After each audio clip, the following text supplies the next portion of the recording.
ആദ്യമായിട്ടാണ് ഒരുപക്ഷെ ഒരു ഹെയർ സ്റ്റൈലിസ്റ്റ് നമ്മുടെ പ്ലാറ്റ്ഫോമിലേക്ക് വരുന്നത്.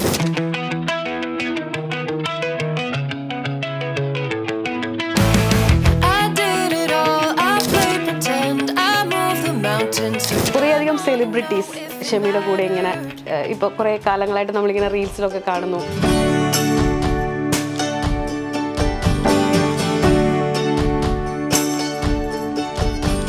ആദ്യമായിട്ട് വന്ന ഒരു സെലിബ്രിറ്റി ആരായിരിക്കും?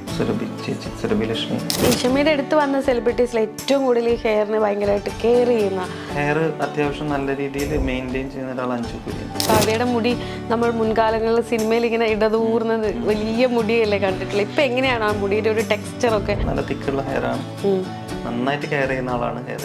ഇപ്പൊ കുറെ ആർട്ടിഫിഷ്യൽ ട്രീറ്റ്മെന്റ്സും കുറെ കാര്യങ്ങളൊക്കെ വന്നിട്ടുണ്ടായിരുന്നു. അതിലേക്കൊന്നും പോവാതെ നല്ല രീതിയിൽ അതിനെ മെയിൻറ്റെയിൻ ചെയ്ത് കൊണ്ടുവന്ന ഒരാളാണ്. മെൻസിനെക്കാളും കൂടുതൽ ഹെയർ സ്റ്റൈലിംഗ് എന്നുള്ളതിൽ ഇമ്പോർട്ടൻസ് എപ്പോഴും ലേഡീസിനാണ് കൂടുതലുള്ളത്. മദറിന്റെ ഒരു കേസാണ്. മദർ അത്രയും സ്ട്രോങ് ആയിട്ട് എന്നെ അങ്ങനെ വളർത്തിയതാണ്. അപ്പോൾ ഫീൽഡിലേക്ക് വന്നപ്പോൾ ടാറ്റു ചെയ്യരുത്, പിയേഴ്സ് ചെയ്യരുത്, അതാണ് ഓർഡർ ഉണ്ടായത്. ചെയ്തിട്ടില്ല.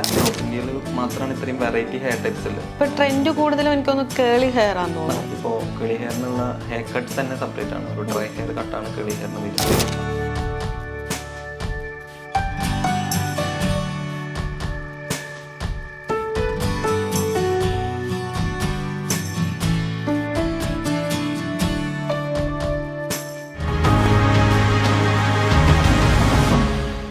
മലയാളം ഡയലോഗ്സിൽ സാധാരണയായി എപ്പോഴും പൊളിറ്റിക്കൽ ഫൈറ്റേഴ്സ്, പൊളിറ്റിക്കൽ അനാലിസിസ് അങ്ങനെയുള്ള കാര്യങ്ങളാണ് എപ്പോഴും നമ്മൾ പൊതുവേ പോകാറ്. ഇത്തവണ നമ്മൾ വ്യത്യസ്തമായ ഒരു മേഖലയിൽ നിന്നുള്ള ഒരു അതിഥിയാണ് ഇന്ന് നമ്മളോടൊപ്പമുള്ളത്.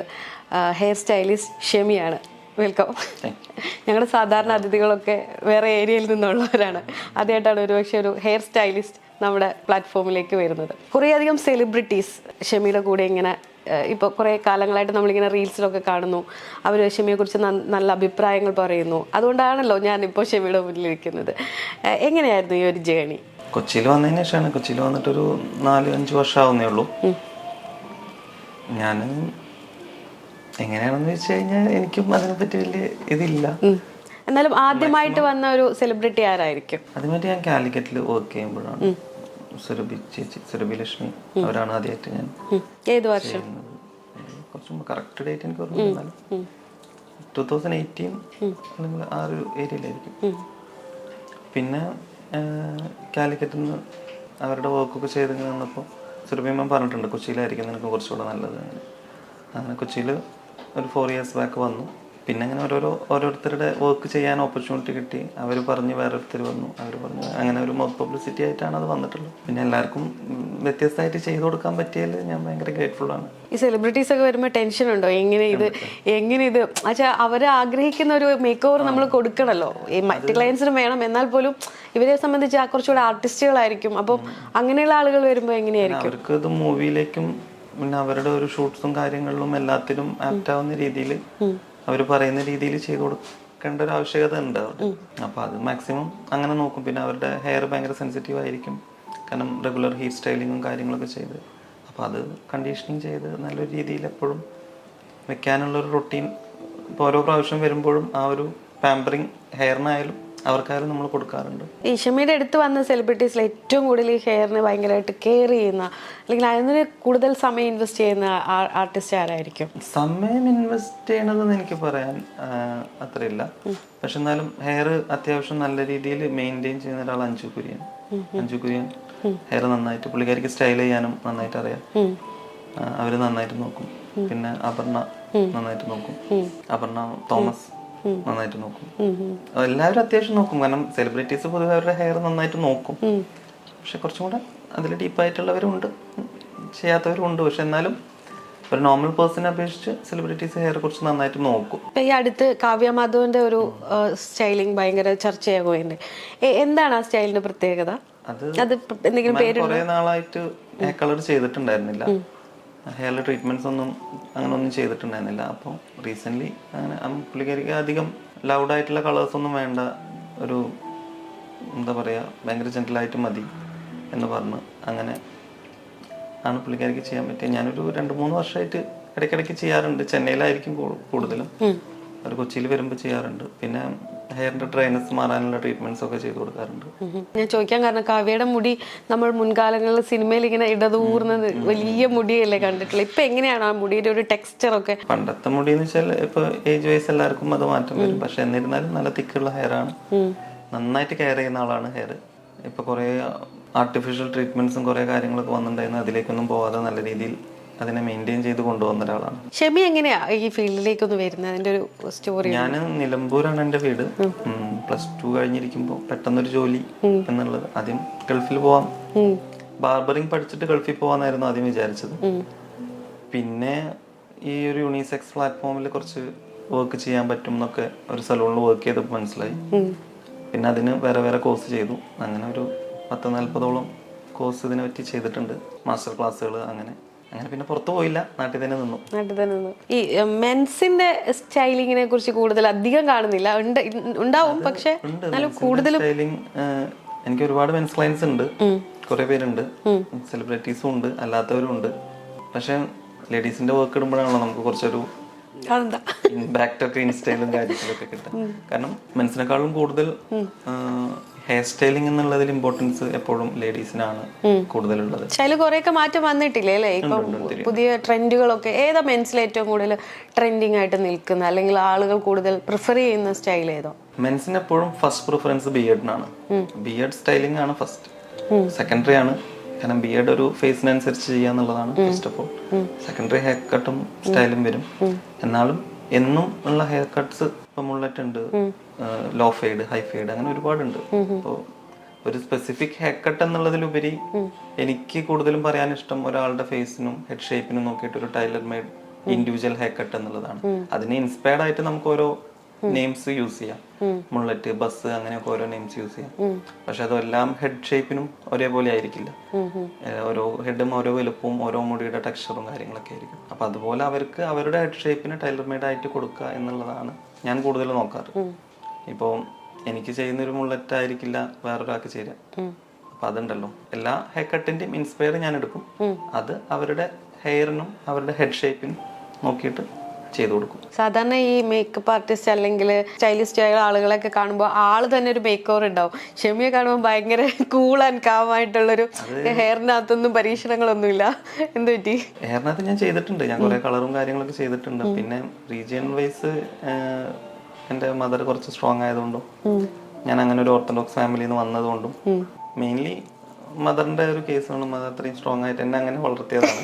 അപ്പോൾ അതില് പുള്ളിക്കാരിക്ക് ഒരു വിഷമം വേണ്ട എന്നുള്ള രീതിയിൽ മാത്രമുണ്ട്. എനിക്കും ചെയ്യാൻ ഇഷ്ടമാണ്, എനിക്ക് യൂസ് ചെയ്യാനൊക്കെ ഇഷ്ടമാണ്. പക്ഷെ അതങ്ങനെ വെച്ചിരിക്കുകയാണ്. ഞാനത് എൻ്റെ അടുത്ത് ഫീൽഡിലേക്ക് വന്നപ്പോൾ ടാറ്റു ചെയ്യരുത്, പിയേഴ്സ് ചെയ്യരുത് എന്നാണ് ഓർഡർ ഉണ്ടായിരുന്നത്. ഞാൻ ഇതുവരെ ചെയ്തിട്ടില്ല. അപ്പോൾ ഹൈലൈറ്റ്സും കാര്യങ്ങളൊക്കെ ഞാൻ ചെയ്തിട്ടുണ്ട്. എനിക്ക് ലോങ് ഹെയർ ഉണ്ടായിരുന്ന ഒരു കാലഘട്ടം എനിക്കും ഉണ്ടായിരുന്നു. പിന്നെ കൊച്ചി ഹാർഡ് വാട്ടർ കാര്യങ്ങളൊക്കെ ആയതുകൊണ്ട് എപ്പോഴും ഞാൻ ഷോർട്ടാക്കിയും ഒക്കെ വെക്കും. പിന്നെ ചെയ്യാൻ എനിക്കും ടൈം വേണം. ഹെയറിന് കൺസേൺസ് ഉണ്ട്. ഞാനൊരു 10 to 8 എന്നുള്ള രീതിയിൽ മേ ബി 8:30 10 o'clock വരെയൊക്കെ 10 to 10 മാക്സിമം വർക്ക് ചെയ്യാറുണ്ട്. അതിന്റെ ഇടയിൽ എന്റെ ഹെയർ കൂടെ നോക്കാൻ എനിക്ക് ടൈം വേണം. ഒരാൾ ക്ലയന്റ് എത്തുമ്പോ ഷെമി എങ്ങനെയാണ് ആ ഹെയറിന് എന്തൊക്കെ കൺസിഡർ ചെയ്തിട്ടാണ് സ്റ്റൈല് ചെയ്യുന്നത്? അപ്പോൾ ഹെയർ കട്ടിനാണെങ്കിൽ ഞാൻ ഹെയറിന്റെ ടെക്സ്ചർ ആണ് ആദ്യം നോക്കുക. ഞാൻ കൂടുതലും നോക്കാറ്, ഇപ്പൊ ഒരു ഹെയർ കട്ട് ചെയ്താൽ വിത്തൗട്ട് സ്റ്റൈലിംഗ് ആ ഹെയർ എങ്ങനെയായിരിക്കും എന്നുള്ളതാണ് ആദ്യം നോക്കാറ്. ഇപ്പോൾ ഒരു ക്ലയന്റ് ഒരു ഹെയർ കട്ട് അപ്രോച്ച് ചെയ്യുമ്പോൾ അത് വിത്തൗട്ട് സ്റ്റൈലിംഗ് അവർക്ക് അത് എത്രത്തോളം ഭംഗി ഉണ്ടാവും എന്ന് ആദ്യം നോക്കാറുണ്ട്. ഈവൻ വിത്ത് സ്റ്റൈലും നോക്കണം, കാരണം സ്റ്റൈൽ ചെയ്യുമ്പോഴാണ് എപ്പോഴും അതിന് ഭംഗി ഉണ്ടാവുക. അതിന്റെ ഒരു കംപ്ലീറ്റ് രൂപം എന്ന് പറയുന്നത് സ്റ്റൈൽ ചെയ്യുമ്പോഴും കൂടിയാണ്. പക്ഷെ നാച്ചുറലി അവർക്ക് അത് ഡെയിലി ലൈഫ് സ്റ്റൈലിലും കൂടെ യൂസ് ആവുന്നുണ്ടോ എന്ന് ആദ്യം നോക്കും. എന്നിട്ട് അതിനനുസരിച്ചുള്ള കാര്യങ്ങൾ ഞാൻ ഇപ്പോൾ ഒരാളുടെ ജോബ്, അപ്പിയറൻസ്, ഡ്രസ്സിങ്, കുറേ കാര്യങ്ങളുണ്ട്. അപ്പോൾ അതൊക്കെ നോക്കിയിട്ട് അപ്രോച്ച് ചെയ്യും. പൊതുവെ വേൾഡ് വൈഡ് നമ്മൾ കേൾക്കുക മുഖത്തിന്റെ ഷേപ്പ് അങ്ങനെയുള്ള കാര്യങ്ങളാണല്ലോ. അപ്പം അതിനപ്പുറത്തേക്കൊരു, ഞാൻ ഒരു 11 years ആയി ഈ ഫീൽഡിൽ. ഞാനൊരു 4 years ആയിട്ടാണ് എനിക്കും ആ ഒരു ഷേപ്പിന്റെ കാര്യങ്ങളൊക്കെ മനസ്സിലാക്കി വന്നത്. അതിനനുസരിച്ച് ചെയ്യാൻ തുടങ്ങിയത് സത്യം പറയാൻ ഒരു 50% ചെയ്യാൻ തുടങ്ങിയത് ഒരു 3 years ആയിട്ടാണ്. ഇനിയും ഒരുപാട് പഠിക്കാനുണ്ട് അതിനെ പറ്റിയിട്ട്. കാരണം നമ്മൾ സൗത്ത് ഇന്ത്യയിൽ മാത്രമാണ് ഇത്രയും വെറൈറ്റി ഹെയർ ടൈപ്സ് അല്ലേ. ഇപ്പൊ നോർത്തിലൊക്കെ പോയി കഴിഞ്ഞാൽ കൂടുതലും സ്ട്രൈറ്റ് ഹെയറും കാര്യങ്ങളൊക്കെ ആയിരിക്കും. ഡൽഹിയിലൊക്കെ പോയി കഴിഞ്ഞാൽ ലോങ് ഹെയർ, സ്ട്രൈറ്റ് ഹെയർ അങ്ങനെ ആയിരിക്കും. നമ്മൾ സൗത്ത് ഇന്ത്യയിൽ എല്ലാ ടൈപ്പ് ഹെയർ ഉണ്ട്. സ്ട്രൈറ്റ് ഹെയർ ഉണ്ട്, കേളി ഉണ്ട്, ഫ്രിസി ഉണ്ട്, ഒരുപാട്. കേളി തന്നെ എല്ലാ ടൈപ്പും കേളി നമുക്ക് ഇവിടെ ഉണ്ട്, പലതരത്തിലുണ്ട്. നമുക്കത് ഇവിടെ അത് ഓരോ ഹെയർ കട്ടും ഓരോ കാര്യങ്ങളും അപ്രോച്ച് ചെയ്യുമ്പോൾ കുറേ കാര്യങ്ങൾ ശ്രദ്ധിക്കാനുണ്ട്. സെയിം തന്നെയാണ് ഹെയർ കളറിലും. സ്കിൻ ടോൺ നോക്കണം, ഈവൻ ഡ്രസ്സിങ് നോക്കണം, എത്രത്തോളം കളർ വേണം എത്രത്തോളം വേണ്ട എന്നുള്ളത് തീരുമാനിക്കണം. പിന്നെ ആ കളർ കംപ്ലീറ്റ്ലി ഒരു കെമിക്കൽ സർവീസ് ആണ്. ചില കളേഴ്സൊക്കെ നമുക്ക് ബ്ലീച്ച് ചെയ്താലേ അപ്രോച്ച് ചെയ്യാൻ പറ്റുള്ളൂ. അപ്പോൾ ബ്ലീച്ച് ചെയ്തിട്ട് അത് അപ്രോച്ച് ചെയ്ത് കിട്ടുന്ന ഒരു റിസൾട്ട് അവർക്ക് എത്രത്തോളം മാനേജ് ചെയ്യാൻ പറ്റും. കാരണം ഇന്ന് ചെയ്തെന്ന് തീരുന്നില്ലല്ലോ. ഒരു 1 ഇയറോളം ആ ഒരു കളർ അല്ലെങ്കിൽ ഇത് അവിടെ ഉണ്ട്. അപ്പോൾ 1 ഇയർ ബ്ലീച്ച് ചെയ്ത ഹെയർ എങ്ങനെ അയാൾ കൊണ്ടു നടക്കാൻ പറ്റും, കാര്യങ്ങളൊക്കെ ചോദിച്ച് മനസ്സിലാക്കിയതിന് ശേഷമാണ് അപ്രോച്ച്. ഇപ്പൊ ഒരു എയുടെ ഒരു കാലമാണല്ലോ, ആളുകൾക്ക് ഭയങ്കര എളുപ്പമാണ് നമ്മളെ എങ്ങനെയൊക്കെ സ്റ്റൈൽ ചെയ്ത് കാണാൻ പറ്റും, ഡ്രസ്സാണെങ്കിലും സ്റ്റൈലാണെങ്കിലും ഹെയർ ആണെങ്കിലും. അപ്പം അത്തരത്തിൽ ആളുകൾ സമീപിക്കാറില്ലേ എയുടെ ടൂളുകളൊക്കെ ഉപയോഗിച്ച് എനിക്ക് ഇങ്ങനെ ഒരു സ്റ്റൈൽ വേണം? അങ്ങനെ വരുമ്പോൾ ഷെമി അത് ഓപ്റ്റ് ചെയ്യാറുണ്ടോ അതോ? അല്ല, ഇപ്പൊ തീർച്ചയായിട്ടും AI വന്നത് വലിയൊരു ഉപകാരമാണ് സത്യം പറയുകയാണെങ്കിൽ. കാരണം കുറെ പേർക്ക് പറഞ്ഞ് മനസ്സിലാക്കി കൊടുക്കാൻ എളുപ്പമാണ് നമുക്ക്, അവർക്കും അതിനെപ്പറ്റി അറിയുന്നതുകൊണ്ട് കുറച്ചുകൂടെ നല്ലതാണ്. പിന്നെ വേറൊരു കാര്യമുള്ളതെന്ന് വെച്ചാൽ ഇപ്പോൾ AI നമ്മളൊരു കളർ സെലക്ട് ചെയ്യുമ്പോൾ അല്ലെങ്കിൽ ഒരു കട്ട് സെലക്ട് ചെയ്യുമ്പോൾ അത് കംപ്ലീറ്റ്ലി സ്റ്റൈൽഡ് വേർഷൻ ആയിരിക്കും. കളറായാലും കട്ടായാലും കംപ്ലീറ്റ്ലി അത് AI ഒരു സ്റ്റൈൽഡ് അല്ലെങ്കിൽ ഒരു ഫോട്ടോഷൂട്ടൊക്കെ ചെയ്ത് അല്ലെങ്കിൽ ഫോട്ടോഷോപ്പ് ചെയ്ത പോലത്തെ ഒരു ലുക്കായിരിക്കും നമുക്ക് തരുന്നത്. നമുക്കത് വിത്തൗട്ട് സ്റ്റൈലിംഗ് ആയിട്ടൊരു ലുക്കും വേറൊരു പാട്ട് നമുക്കുണ്ട്. അപ്പോൾ അതിലും കൂടെ അത് ഭംഗിയുണ്ടായിരിക്കണം. പിന്നെ ഒരു കളർ അപ്രോച്ച് ചെയ്യുമ്പോൾ ഇപ്പോൾ ബ്ലീച്ച് ചെയ്തിട്ടൊക്കെ ആയിരിക്കും ചിലപ്പോൾ AI അത് ആ ഒരു കറക്റ്റ് ടോൺ അവർക്ക് കിട്ടുന്നത്. പക്ഷെ നമ്മൾ ഇവിടുത്തെ ഒരു വെതറിൽ അത് ബ്ലീച്ച് ചെയ്തിട്ട് ചെയ്യുന്നത് ബുദ്ധിമുട്ടുണ്ടാവും. അപ്പോൾ ആ ഒരു മാറ്റം അതിൽ ഉണ്ടാവും. നിങ്ങൾക്കും അത് യൂസ്ഫുൾ അല്ലേ സത്യത്തില് ചെയ്തു നോക്കാൻ? ചില ആളുകളുടെ ഫേസ് കിട്ടിക്കഴിഞ്ഞാൽ അത് എങ്ങനെ അവർക്ക് ഏത് ആപ്റ്റ് ആവണമെന്നൊക്കെ ചെക്ക് ചെയ്യാറുണ്ടോ? അങ്ങനെ അതിനുള്ള ചെയ്യാറില്ല. ഇപ്പൊ നമുക്കിപ്പോ ടെക്നിക്കലി എല്ലാവരും അതിനെപ്പറ്റി ഏതൊരു ഹെയർ ഡ്രസ്സറും ഈ ഫേസ് ഷേപ്പിനെ പറ്റിയിട്ടും ഹെയർ ടൈപ്പിനെ പറ്റിയും പഠിച്ചിട്ടായിരിക്കും. അപ്പൊ അവർക്ക് അതിനെപ്പറ്റി നന്നായിട്ട് അറിയായിരിക്കും. നമ്മൾ കൂടുതലും ശ്രദ്ധിക്കാറ് ഇപ്പൊ ഇതൊക്കെ വരുമ്പോഴും ഹെയർ ഡാമേജസ് അധികം ഉണ്ടാക്കണ്ട എന്നുള്ളതായിരിക്കും ഫസ്റ്റ് അപ്രോച്ച്. പിന്നെ ചിലര് അതുപോലെ തന്നെ വേണമെന്ന് പറയും, അപ്പൊ നമ്മൾ അതുപോലെ തന്നെ ചെയ്തു കൊടുക്കും. ആളുകളുടെ സാറ്റിസ്ഫാക്ഷൻ ആണോ ഷെമി കൂടുതൽ ശ്രദ്ധിക്കുക, അതോ ആ ഹെയർ ഹെൽത്തി ആയിട്ട് ഇരിക്കാൻ വേണ്ട അഡ്വൈസ് ആണോ കൊടുക്കുക? എങ്ങനെയാ ഷെമി അത് പ്രിഫർ ചെയ്യുക? 50-50 ആണ്. കാരണം അവരും ഹാപ്പി ആയിരിക്കണം, സെക്കൻഡ് ഞാനും ഹാപ്പി ആയിരിക്കണം. ഇപ്പൊ എനിക്ക് ഇവിടുന്ന് ഒരു ക്ലയന്റിനെ ഞാൻ പേയ്മെന്റ് വാങ്ങി വിടുമ്പോൾ അത് അവരും ഹാപ്പി ആയിരിക്കണം. അല്ലെങ്കിൽ അവർക്ക് അതിന് കൊണ്ടില്ലെങ്കിൽ ചിലർക്ക് എല്ലാം വർക്ക് ആവില്ല. ചിലപ്പോൾ നമ്മുടെ ചെയ്തൊരു ഹെയർ കട്ടോ ഒരു ഹെയർ കളർ ചിലപ്പോൾ എല്ലാവർക്കും വർക്ക് ആയിട്ടില്ലെങ്കിൽ വീണ്ടും അവർക്കത് ഇവിടുന്ന് അല്ലെങ്കിൽ വേറൊരു സലൂണെങ്കിലും അപ്രോച്ച് ചെയ്യാൻ പറ്റണം. ഞാൻ ചെയ്തുകൊണ്ട് ഒരിക്കലും അത് പറ്റാതെ ആവരുത്. അതാണ് മെയിൻലി നോക്കാറ്. കംപ്ലീറ്റ്ലി ഡാമേജ്ഡ് ആയിട്ടുള്ളൊരു ഹെയർ ഷെമിയുടെ കയ്യിൽ കിട്ടുമ്പോൾ ഏത് തരം ട്രീറ്റ്മെന്റ് ആണ് അതിന് കൊടുക്കുക സാധാരണ രീതിയിൽ? ബോൺ സ്ട്രെങ്തനിങ് ഫസ്റ്റ് നോക്കും. ഹെയറിന്റെ ബോൺസ് സ്ട്രെങ്ത് ആണോ കാര്യങ്ങൾ ഒക്കെ നോക്കും. അപ്പോൾ ബോൺ സ്ട്രെങ്തനിങ്ങിന് വേണ്ടിയുള്ള ഒരുപാട് ട്രീറ്റ്മെന്റ്സ് ഉണ്ട്. അതൊരു 1 or 2 സെറ്റിംഗ് കൊടുത്തിട്ടായിരിക്കും നമുക്ക് വേറെയുള്ള കാര്യങ്ങൾ പോകാം. പിന്നെ ഒരുപാട് ഡെഡ് എൻഡ്സും കാര്യങ്ങളും ഉണ്ടെങ്കിൽ അത് ചോപ്പ് ചെയ്ത് കളഞ്ഞിട്ട് നോക്കും. അങ്ങനെയാണ്. മറ്റു സ്ഥലങ്ങളിലൊക്കെ ചെയ്ത് അബദ്ധം പറ്റിയ ആളുകളൊക്കെ വരാറുണ്ടോ അങ്ങനെ? അപ്പോൾ അങ്ങനെയുള്ള ആളുകളെ എങ്ങനെയാണ്? ഇല്ല, ഇപ്പൊ നാട്ടിൽ സത്യം പറഞ്ഞാൽ നല്ല നല്ല സലൂൺസ് ഉണ്ട്, നല്ല നല്ല സലൂൺസ് ഉണ്ട്, നല്ല നല്ല പ്രൊഡക്ട്സ് ഉണ്ട്. അതുകൊണ്ട് ഇപ്പൊ ചിലപ്പോ വർക്ക് ആവാതിരിക്കാം. ഇപ്പൊ അങ്ങനെ ഹെവി ഡാമേജ് ഒന്നും ആയിട്ട് അങ്ങനെ ഇപ്പൊ പണ്ടൊക്കെ ഉണ്ടായിരുന്നു. നമുക്ക് സ്മൂത്തനിങ് ഒക്കെ ചെയ്ത സമയത്ത് ഉണ്ടായിരുന്നു. ഒരു 5 years ബാക്ക് ഒക്കെ ആണെങ്കിൽ ഇങ്ങനത്തെ ഒരുപാട് ഞാൻ ചെയ്തിട്ടുണ്ട്. ഇപ്പൊ എല്ലാ ഹെയറിലും നമുക്ക് ഒരേപോലെ കെമിക്കൽ വർക്ക് ആവില്ല. അപ്പോൾ അങ്ങനത്തെ ഒരുപാട് പണ്ടൊക്കെ വന്നിട്ടുണ്ട്. ഇപ്പോൾ കുറച്ച് കുറവാണ്. കാരണം ഇപ്പോൾ നാട്ടിൽ നല്ല നല്ല ബ്രാൻഡ്സും നല്ല നല്ല സലൂൺസും ഇതിനെപ്പറ്റി എല്ലാവരും നന്നായിട്ട് പഠിക്കുന്നുണ്ട്. അപ്പം അതുകൊണ്ട് കുറവാണ് അതൊക്കെ. ഇപ്പം ഷെമി തുടങ്ങിയ കാലത്ത് ഒരു പക്ഷേ സ്ട്രൈറ്റനിങ് ആയിരിക്കും അല്ലെ കൂടുതലും ഉണ്ടായിരുന്നത്.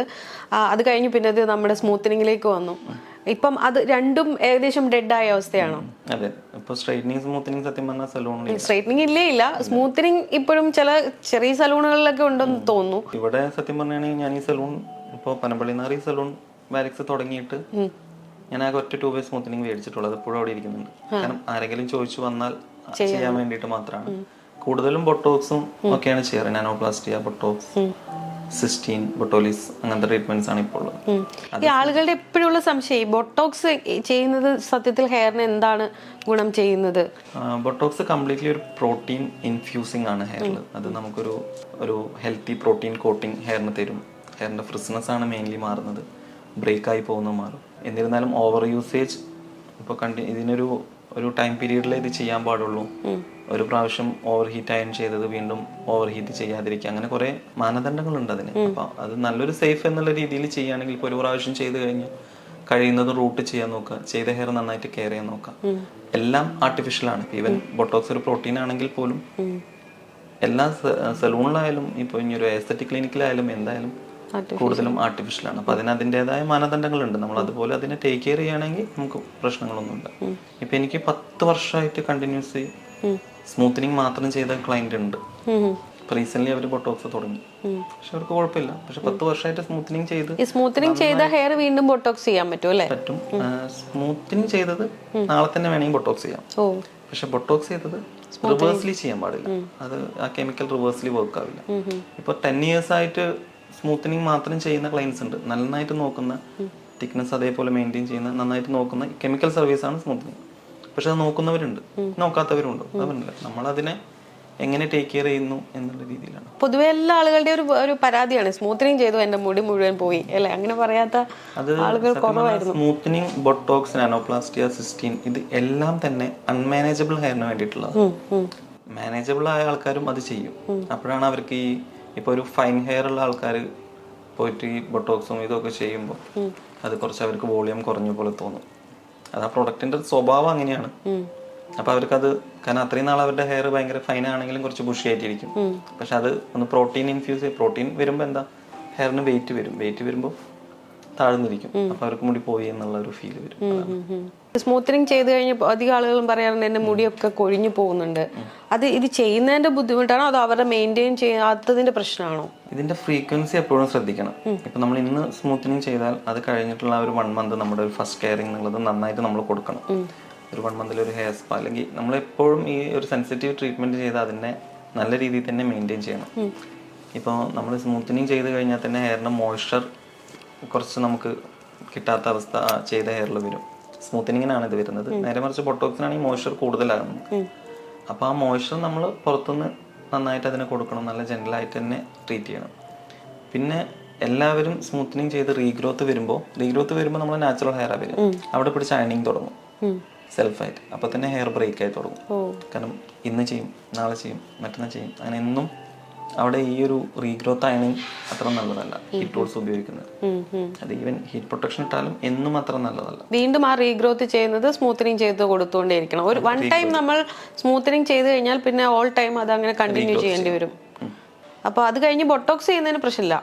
ഇല്ല, ബൊട്ടോക്സ് ചെയ്യുന്നോണ്ട് നല്ല രീതിയിൽ ബൊട്ടോക്സ് ചെയ്യുന്നോണ്ട് ഒരു പ്രശ്നമില്ല. ഞാൻ പറഞ്ഞില്ല, ഇപ്പോ എല്ലാവരുടെ ഹെയറിനും ഒരു ടെമ്പറേച്ചർ ഉണ്ട്. ആ ടെമ്പറേച്ചറിൽ കൂടുതൽ നമ്മൾ അയണിങ് കൊടുക്കരുത്. ടെമ്പറേച്ചർ കൂടുന്തോറും ഹെയർ സെൻസിറ്റീവ് ആവും. ഇപ്പോൾ ഒരു ഫൈൻ ഹെയർ ഉള്ളവർക്ക് ഹൈ ടെമ്പറേച്ചറിൽ കൊടുത്തു കഴിഞ്ഞാൽ ബൊട്ടോക്സ് ആയാലും സ്മൂത്തനിങ് ആയാലും അത് ചെയ്യുമ്പോൾ തന്നെ ഡാമേജ് ആവും. ഹെയർ ഭയങ്കര സെൻസിറ്റീവ് അല്ല. ഇപ്പൊ ട്രെൻഡ് കൂടുതലും എനിക്കൊന്ന് കേളി ഹെയർ ആണെന്ന് തോന്നുന്നു. ഇപ്പോൾ റീസെന്റ് യഥാർത്ഥത്തിൽ കേളി ഹെയർ നമുക്ക് മെയിൻറ്റെയിൻ ചെയ്യാൻ ബുദ്ധിമുട്ടല്ലേ? ട്രീറ്റ് ചെയ്ത കേളി ഹെയറിന്റെ കാര്യം ചോദിക്കുന്നത്. സാധാരണ എന്താന്ന് വെച്ചാൽ ഭയങ്കര ഫ്രിസ് ആണ് എല്ലാവർക്കും ഉള്ള ബുദ്ധിമുട്ടാണ്. കേൾ ലുക്ക് അത് നാച്ചുറൽ കേളി ഹെയറിന്. അത് കഴിഞ്ഞത് ട്രീറ്റ് ചെയ്ത് കഴിഞ്ഞാലും അങ്ങനെ തന്നെയാണോ? അല്ല, ഈ കേളി ഹെയറിന് സത്യം പറഞ്ഞാൽ CGM എന്ന് പറഞ്ഞിട്ടൊരു മെത്തേഡ് ഉണ്ട്.